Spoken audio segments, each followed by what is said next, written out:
तरफ यही है, पूरे हिंदुस्तान का सर जो है झुक गया दुनिया में। हमारे समाज में खास करके इंडिया में औरत को बहुत ऊंचा दर्जा दिया गया है। कोई भी हिंदुस्तानी कभी ये नहीं चाहता कि उनकी महिलाएं, उनकी बहनें, उनके ऊपर अत्याचार हो। और जिस तरीके से वहाँ के कारगिल के जो आर्मी के सूबेदार साहब, उन्होंने कहा कि मैंने देश की इज्जत तो बचा ली, पर अपनी बीवी की, अपनी औरत की मैं इज्जत नहीं बचा सका। ये हमारे लिए बहुत शर्मनाक बात है। जो जवान हमारे लिए बॉर्डर पर अपनी जान के ऊपर खेलकर देश की रक्षा करते हैं, वह अपने भरे मन से ऐसी बात कहे, इससे बुरी बात नहीं हो सकती। जिस देश में बिल्किस बानो के गैंग रेप के आरोपियों को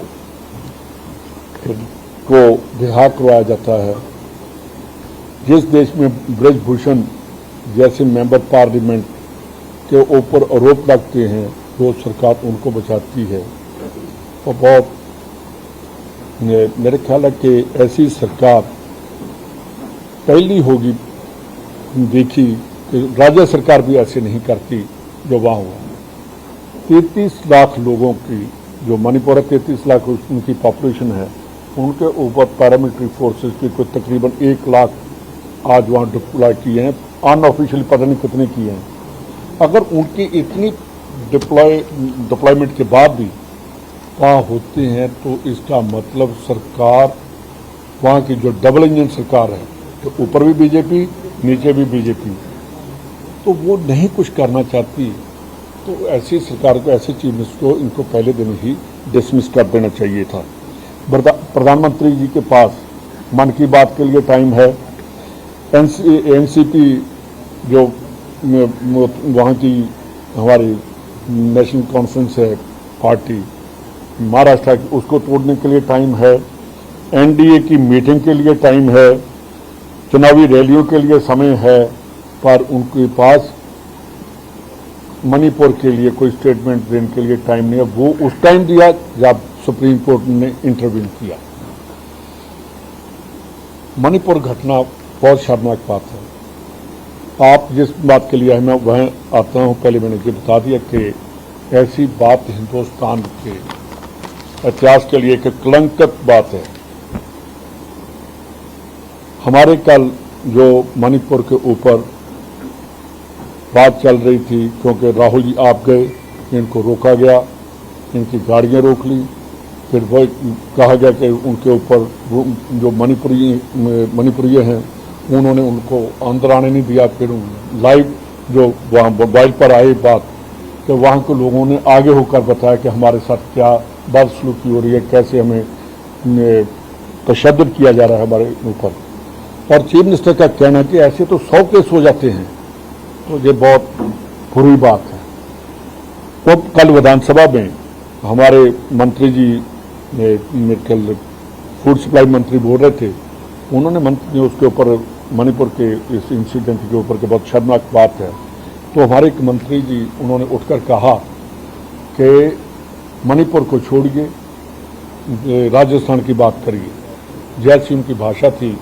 और साथ ही साथ नेता जो अपोजिशन के, प्रतिपक्ष के नेता हैं, उनका उसी टाइम रिएक्शन आना और विद के ऊपर के कौन सी धारा में ये लागू होता है, और साथ कहना कि कैबिनेट में जो उन्होंने सबसे बड़ी बात की, कैबिनेट का मंत्री, राज्य मंत्री खड़ा होकर स्टेटमेंट देता है, इसका मतलब कि वो बिल्कुल स्टेट के गवर्नमेंट के साथ नहीं है। पहले भी 3-4 बार ऐसे हुआ, और मैंने भी उनके साथ बात की थी कि ऐसी नहीं आनी चाहिए, पर उन्होंने अपने आप को नहीं सुधारा। एक बार नहीं, 2 बार मैंने बात की, तो कहने लगे अब आइंदा नहीं होगा, मैं पार्टी के साथ चलूंगा। उसके बाद जो हुआ, देखिए मणिपुर की जो घटना है, बहुत एक हीनियस क्राइम है। वो अत्याचार है वहाँ हो रहा है। राजस्थान में जो हुआ, रेप हुआ, हम उसके लिए बिल्कुल ऐसी बात नहीं, बेटियाँ जो किसी की बेटी के साथ ऐसा होता तो बाप और पूरा गांव और सरकार शर्मसार होती है, और जिस पार्टी की सरकार होती है उसको ज़्यादा उसकी जिम्मेदारी बन जाती है। हमने उसके ऊपर एक्शन भी कर रहे हैं और करेंगे भी, और सख्ताई से करेंगे। मेरे को एक बात है कि जो पार्टी में इनडिसिप्लिन करेगा, बहुत देख लिया, बहुत इनडिसिप्लिन देख लिया, इलेक्शन नज़दीक है, हमारा मुकाबला एक ऐसी पार्टी के साथ है जो डिसिप्लिन की बात करती है बीजेपी, तो कांग्रेस में उससे ज़्यादा डिसिप्लिन है। कांग्रेस डेमोक्रेटिक पार्टी है, हमारी पार्टी के अंदर कोई भी बोल सकता है। ये मैं मंत्री जी को भी एक दो बार मैंने कहा कि अगर चीफ मिनिस्टर नहीं सुनते आप उनके पास जाइए, नहीं सुनते आप मेरे पास आइए, मेरे साथ बात करिए, मैं करूँगा, और जो बात करनी है मैं आप करूँगा। तो उन्होंने मेरे ख्याल उनको ये गवारा नहीं लगा, और उसके बाद हमने जो पार्टी के या स्टेट के और जो कंट्री के बारे में, तो पूरा कंट्री, पूरा देश मणिपुर की घटनाओं की निषेधी कर रहा है, हमारा एक मंत्री उठ कर उसको छोड़िए, ये छोटी बात नहीं है, बहुत बड़ी और शर्मनाक बात थी, हमने उनके ऊपर एक्शन कर। पहले भी कई बार राजेंद्र बुरा बोल चुके थे, तब मैंने आपको कहा कि पहले भी किए, मैंने एक दो बार इनको बुलाकर बात भी की, और कांग्रेस में इन्होंने ज्वाइन कर ली है। मेरे ख्याल के अभी वो पहली जो इंडिपेंडेंट जहाँ बीएसपी, उनके दिमाग से नहीं निकला कि मैं कौन सी पार्टी में हूँ।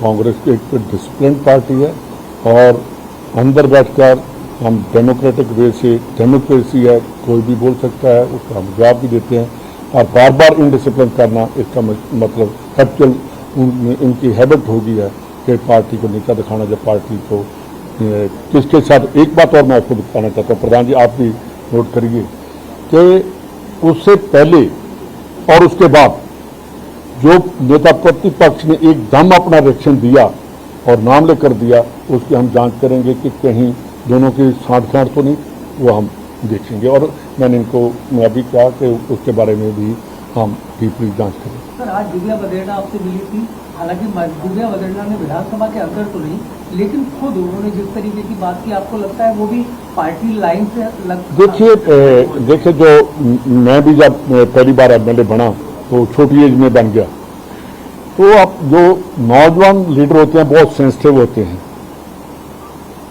तो उनके एरिया की बात थी, उनके जो सेंटिमेंट्स थे उन्होंने अपने जाहिर किए, और उन्होंने कभी भी पार्टी के अगेंस्ट बात नहीं की।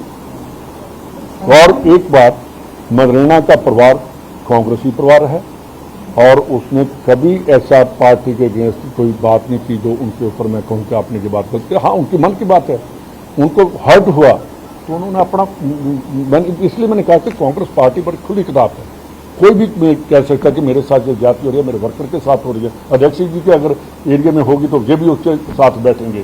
पर हम वो नहीं चाहते कि पार्टी की अगेंस्ट जाकर पार्टी की बात करनी, अगर उनको नहीं इंसाफ मिलता तो आएंगे। मेरे को तो पहले भी मिलते हैं, क्योंकि उनके पिताजी बहुत पुराने, जिनके दादाजी ग्रैंडफादर पुरानी कांग्रेस की, हमारी पुरानी फैमिलीज जो हैं, चाहे वो राजस्थान में, पंजाब में, यूपी में, हम सभी आपस में मेल जोल रखते हैं।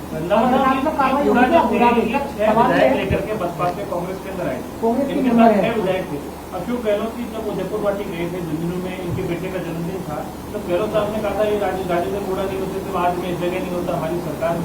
आज क्या परिस्थिति? ये उनका अशोक गहलोत साहब का होगा, पर मैंने पार्टी का देखना है कि पार्टी में डिसिप्लिन कैसे रखना है, ये मेरा काम है, और अध्यक्ष जी का काम है, हम दोनों का काम है पार्टी का डिसिप्लिन रखना। अभी आप देखिए जब से मैं आया हूं, सबसे पहले हमने अध्यक्ष जी ने और हमने मिलकर, और पूरी कांग्रेस ने मिलकर ब्लॉक कांग्रेस प्रेसिडेंट बनाए, मंडल अध्यक्ष बनाए, उसके बाद आपने कहा कि प्रेसिडेंट डिस्ट्रिक्ट कब बनेंगे, वो भी बना दिए, प्रदेश की कार्यकारिणी भी बना दी, और अब जो राजस्थान इलेक्शन कमेटी भी बना दी, अब कैंपेन कमेटी भी बनेगी। धैर्य रखिए, थोड़ा रखिए, जरूर करेंगे, आपके पास मैसेज आ जाएगा। हाँ, सुधरना चाहिए। अगर पॉलिटिक्स में चलना है तो लीडर बनना है तो लीडर को थोड़ा पेशेंस रखनी चाहिए। लेकिन इसके लिए कंसीडर करने की गुंजाइश बची है उनको?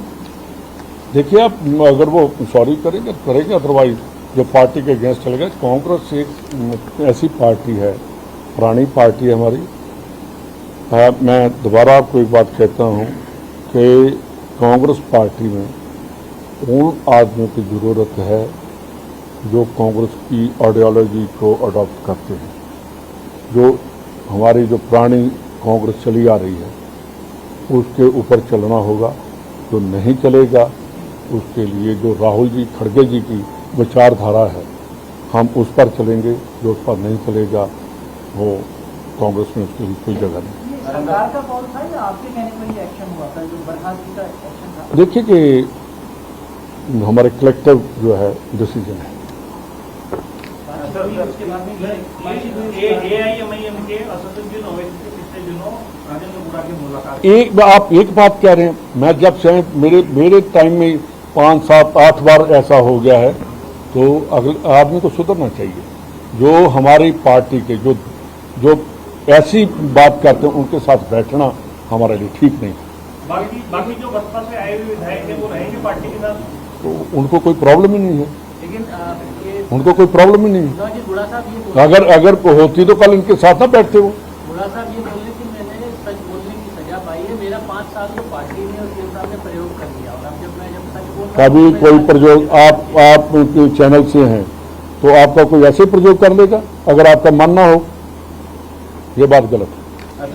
सर एक सवाल है, जो गुड़ा साहब ने जो बोला, सर गुड़ा साहब ने जो बोला उससे ज्यादा तो सचिन पायलट ने किया सर, पार्टी के खिलाफ बगावत की और उसके अलावा सर उन्होंने मोर्चा खोल दिया, उन्होंने पैदल यात्रा निकाली, उनके साथ तो समझाइए। मेरी बात सुनिए, उन्होंने पार्टी में रहकर पार्टी की बात की सचिन पायलट। मैं नहीं समझता कि उन्होंने कोई गलत बात की। मेरा भी मैंने और डॉक्टर साहब जी बैठे हैं, अगर पार्टी की कोई बात होगी तो हम करेंगे, ऐसी कोई बात नहीं है। 11 तारीख के अनशन से पहले तो आपका ही लेटर था कि ये एंटी डिसिप्लिनरी एंटी पार्टी माना जाएगा, और अनशन से पहले उन्होंने मेरे को एक्सप्लेन कर दिया कि मेरी जो डिमांड्स हैं वो हमने पूरी कर दी, खत्म बात। Thank you.